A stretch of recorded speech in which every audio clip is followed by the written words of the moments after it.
The sterile hum of the operating room shattered as I scrubbed in, my hands trembling under the cold water. Jamie Lawson, the woman who had ripped my world apart 10 years ago, lay unconscious on the table, her failing heart the only thing standing between life and oblivion. "Dr. Thompson, we need you now," the nurse urged. But how could I save the one who had abandoned me without a backward glance? In that moment the scalpel felt like a weapon of fate, forcing me to confront the love I thought I'd buried forever. I stared at the monitors beeping erratically, Jamie's chest rising and falling in shallow rhythms under the harsh fluorescent lights of San Francisco General Hospital. As the city's fog rolled in outside the windows, blanketing the bay like a shroud, I wondered if this was some cosmic joke. Jamie Lawson, my Jamie, once upon a time needed a high-risk aortic valve replacement, complicated by her rare blood type and a history of congenital defects.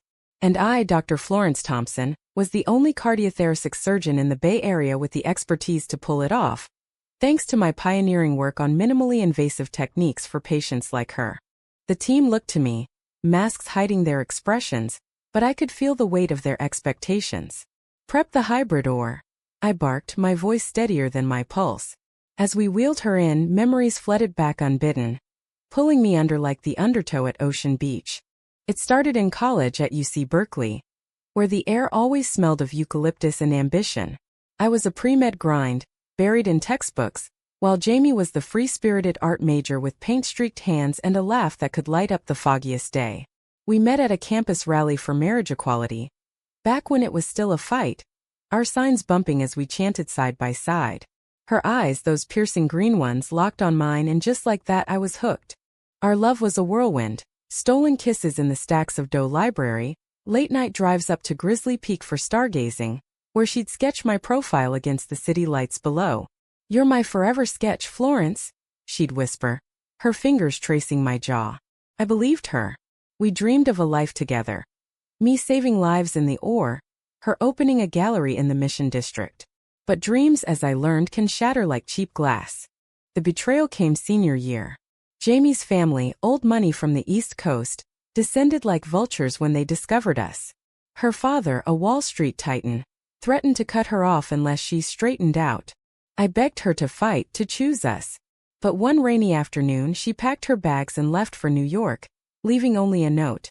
"I can't do this. I'm sorry." No calls, no explanations, just silence that echoed louder than any scream. I channeled the pain into my career, graduating top of my class at Stanford Med, residency at Johns Hopkins, then back to San Francisco to build my reputation. I dated sporadically, but no one touched the scar Jamie left. Now here she was, vulnerable and alone, her chart revealing a life of wanderlust, artist residencies in Europe, a failed marriage to some guy for appearances, and now this end-stage heart failure from untreated rheumatic fever. As I made the first incision, the room faded, and I was back in our tiny apartment off Telegraph Avenue, Jamie's head on my lap as we watched old rom-coms. "Promise you'll always fix me if I break," she joked. Little did she know. The surgery dragged on for hours of precision work, bypassing clots and reinforcing weakened tissue. Sweat beaded under my cap, but my hands were steady, years of practice overriding the turmoil inside. When I finally closed her up, the monitors stabilized, and the team exhaled collectively. "Great work, Doc," my assistant said, but I barely nodded, stripping off my gloves and fleeing to the on-call room. There, alone, I crumpled against the wall, tears mixing with the antiseptic scent. Why her? Why now? The hospital chaplain had mentioned Jamie arrived alone, no next of kin listed. Part of me wanted to walk away, let another doc handle post-op. But the humanistic oath I'd taken, the one that said medicine was about healing, not grudges, pulled me back. The next day I entered her room in ICU, the Golden Gate Bridge visible through the window, bathed in rare California sunshine. Jamie's eyes fluttered open, groggy from anesthesia. "Florence," she whispered, her voice a ghost from the past. "Is that really you?" I nodded, keeping my tone professional. "You had complications. I performed the surgery." No mention of the irony, the poetic justice. Her hand reached out weakly. "Thank you. I didn't know where else to go." We talked in fragments, her travels, her regrets, the heart condition she'd ignored for years. But the elephant in the room loomed. Why she left? My family, she admitted finally, tears welling. They forced me. I was scared. Anger surged, but so did pity. This was Jamie, the girl who taught me to dance in the rain. As I left, promising to check back, I felt the first crack in my armor. Little did I know this was just the beginning of our unraveling. Days blurred into a routine of rounds and recovery. Jamie's progress was steady, her color returning as physical therapy helped her rebuild strength. San Francisco's eclectic vibe seeped into the hospital, visitors with rainbow flags during Pride Month, the distant clang of cable cars reminding us life pulsed on outside. But inside room 412, our conversations grew deeper, peeling back layers of hurt like onion skins. One afternoon, as rain pattered against the window, Jamie confessed more. After I left, I tried to forget you. Moved to New York, married Tom, a safe choice approved by Dad. Her voice cracked. But it was all a facade. We divorced after 5 years. I was miserable painting abstracts that screamed what I couldn't say. I sat on the edge of her bed, careful not to touch. And your heart? When did it start failing? About 3 years ago. Stress, doctors said. But I know it was the guilt. Every beat reminded me of what I lost. Guilt? I wanted to laugh bitterly.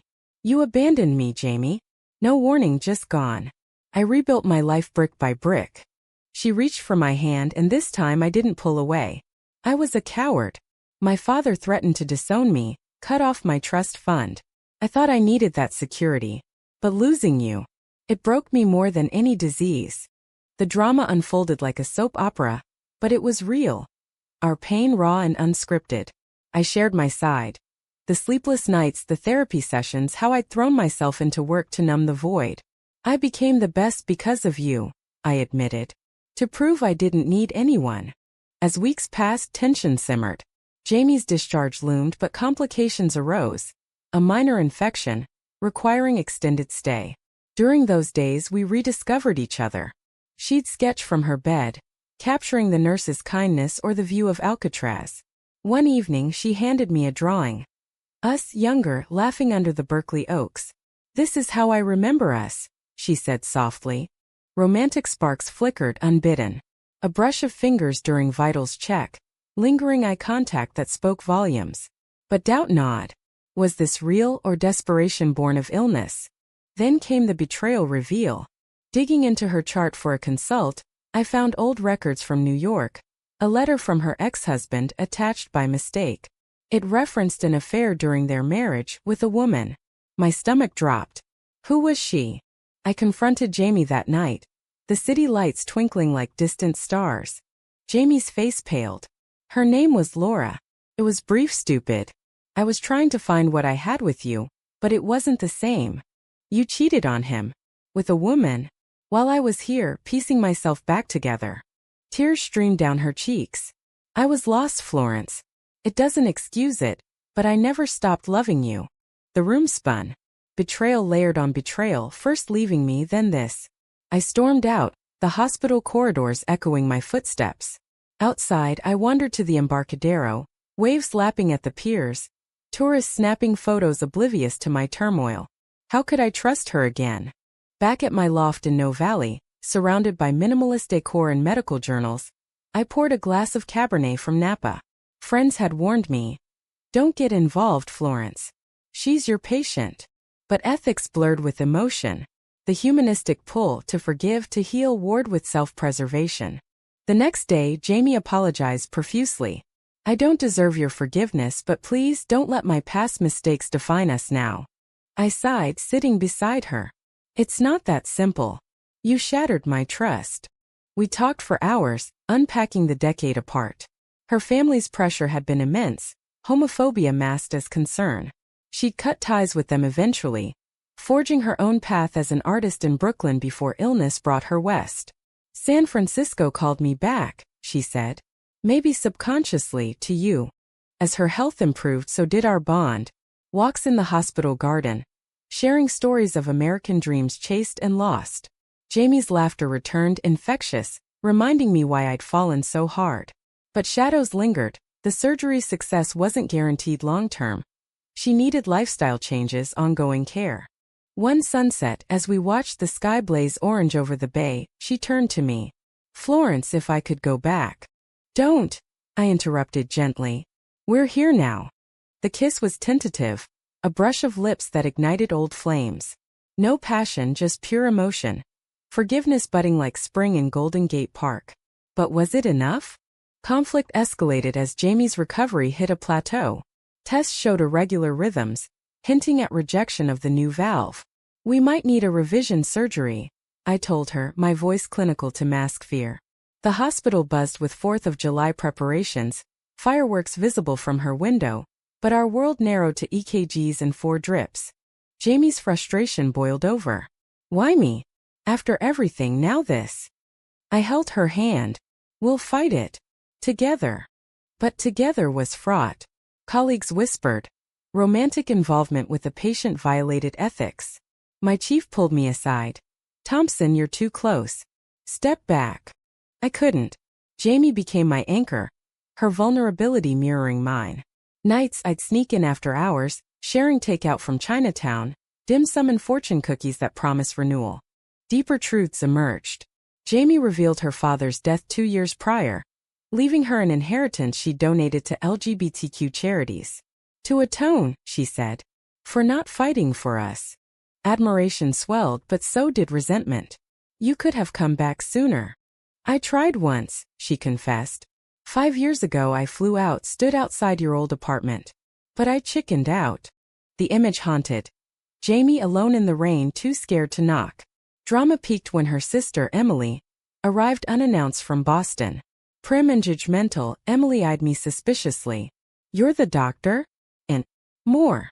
Jamie tensed. "Florence is everything." Emily exploded. "This is why Dad cut you off. You're throwing your life away again." The argument raged, old wounds reopening. Emily blamed me for corrupting Jamie, invoking family values straight out of a conservative playbook. "Come home, Jamie. We can get you better care." But Jamie stood firm. "No. Florence saved me, in more ways than one."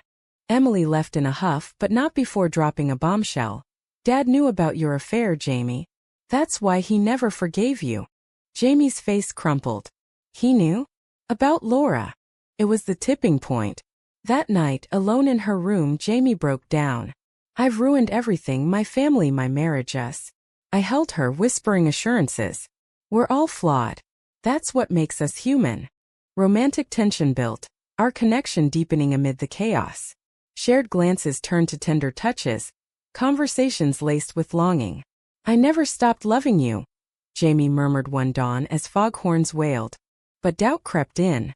Was this love or dependency? I confided in my best friend, Mia, over coffee in the Castro.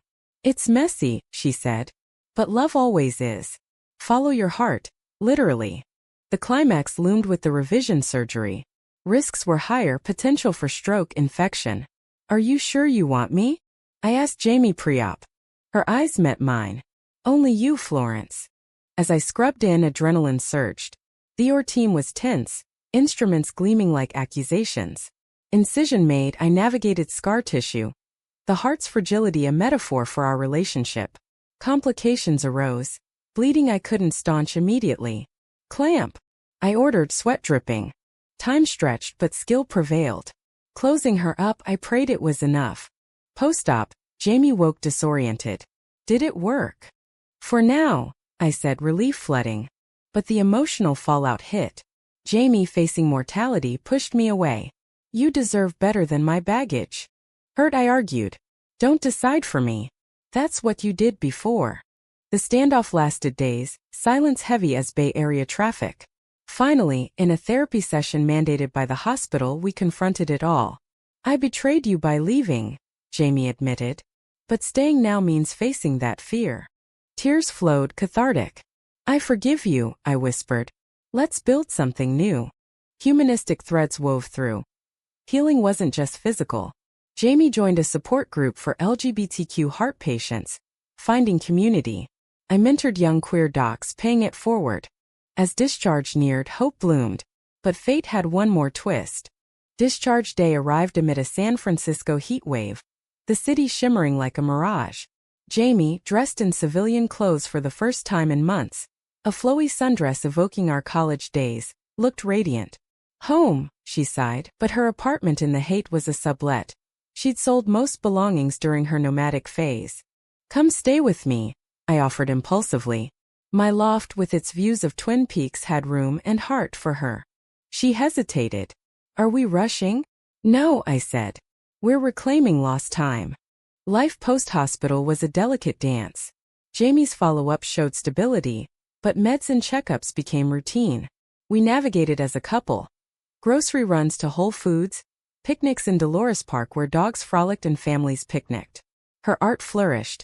She set up a studio in my spare room, canvases bursting with color, abstracts of hearts intertwined, symbolizing us. Drama simmered beneath. Old insecurities resurfaced. One night, over dinner at a cozy Italian spot in North Beach, Jamie's phone buzzed. Laura, the affair from years ago. She's just checking in, Jamie explained, deleting the message. Trust fractured. Why now? I demanded. Coincidence. But I get it. I've given you reason to doubt. The argument escalated, voices rising amid clinking glasses.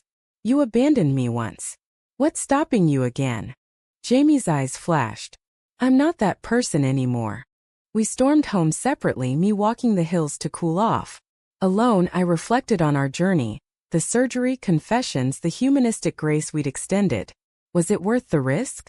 Reconciliation came at dawn. Jamie waited on the stoop, sketchpad in hand. I drew this for you. It was us, older, wiser, hands clasped against a stormy sky. Storms pass, Florence. Let's weather them together. We embraced, the city awakening around us, joggers on the streets, coffee aromas wafting. Romance reignited, deeper, forged in fire. But high drama struck when Jamie's health dipped. A arrhythmia episode during a gallery opening of her work. Rushed to our monitors blaring, I was there not as doctor but partner. Breathe love, I urged. Tests revealed stress triggered. She needed balance. No more pushing, the cardiologist, my colleague, advised. Forced introspection. Jamie admitted. I betrayed myself by leaving you. Now I'm fighting for us. Climax built as we planned a trip to Big Sur. Escaping the urban grind. Driving down Highway 1. Cliffs plunging to the Pacific, we bared souls. I love you, Florence. Always have. I love you too, I replied, pulling over at a vista point. Under the vast sky we kissed, waves crashing below. A promise renewed. Back in the city, betrayal's ghost lingered. Emily called, apologetic. Dad's will had a clause for you, Jamie, if you found your way. But I see now this is your way. Reconciliation with family added layers. Humanistic forgiveness extending outward. As months passed, our life normalized. Jamie's art gained traction. A show in Soho drawing crowds. I published a paper on emotional resilience in cardiac care, inspired by her. But the ultimate test came. A routine scan showed calcification. Possible third surgery, I said, heart sinking. Jamie faced it bravely. If anyone can fix it, it's you. Pre-op emotions peaked. Marry me, she blurted in the holding area. After this, let's make it official. Tears in my eyes, I nodded. Yes. The surgery was grueling. 8 hours of intricate work, my team flawless. Emerging, I collapsed in the waiting area, praying. She pulled through stronger. In recovery, ring on her finger, a simple band I'd bought impulsively. We vowed forever. Recovery this time was swifter. Jamie's spirit unbreakable. San Francisco embraced us. Friends throwing a low-key engagement party in Golden Gate Park, under blooming cherry blossoms. Toasts rang out, to love reclaimed, to hearts mended literally and figuratively. Our wedding was intimate on a cliffside in Marin County, overlooking the bay where fog met sun. Vows exchanged. I promise to never abandon you again, Jamie said, voice steady. And to heal with you, I replied. Life post-nuptials was a tapestry of joy and realism. Jamie's health stabilized with lifestyle tweaks. Yoga in the park, organic meals from farmers markets. Her art evolved, incorporating medical motifs. Hearts as symbols of resilience, exhibited nationwide. I reduced hours at the hospital, focusing on teaching, mentoring the next generation of surgeons, emphasizing empathy in medicine. Healing is holistic, I'd lecture, drawing from our story without details. Conflicts arose as in any marriage. Arguments over travel, Jamie's wanderlust versus my stability. Family holidays with Emily, now an ally. But we navigated with communication, therapy a staple. A humanistic turn came when Jamie started a foundation for LGBTQ cardiac patients. Funding surgeries, support groups. Paying it forward, she called it. I volunteered, seeing echoes of us in young couples facing similar battles. One evening years later as we walked Baker Beach, waves lapping our feet, Jamie reflected. If not for my heart failing, we'd never have reunited. Fate's funny, I agreed. But we chose to make it work. No fairy tale ending. Life's messiness persisted. Jamie's condition required vigilance. Flare-ups tested us. But love deepened, rooted in forgiveness. In quiet moments we'd sit on our balcony, city lights twinkling, sharing dreams anew. Kids, she mused once. Adoption maybe, I said. Build our family. The decision led to fostering, then adopting a teen girl, Mia, named after my friend, whose story mirrored ours. Abandoned, resilient. As a family we thrived. Mia's art shows, our anniversaries celebrated with drives to wine country. Drama faded, replaced by steady romance. Notes left in lunchboxes, dances in the kitchen to old jazz. Reflecting on the journey from that fateful hour to now, I marveled at humanity's capacity for redemption. Jamie's abandonment, once a wound, became a scar, proof of survival. In the end, our story wasn't tragedy or triumph alone, but a blend personifying America's spirit. Diverse, flawed, ever hopeful. Love, like a heart, can falter, but with care it beats on. As the sun set over the Pacific, Jamie leaned into me. Thank you for saving me. We saved each other, I whispered. And in that truth lay our humanity.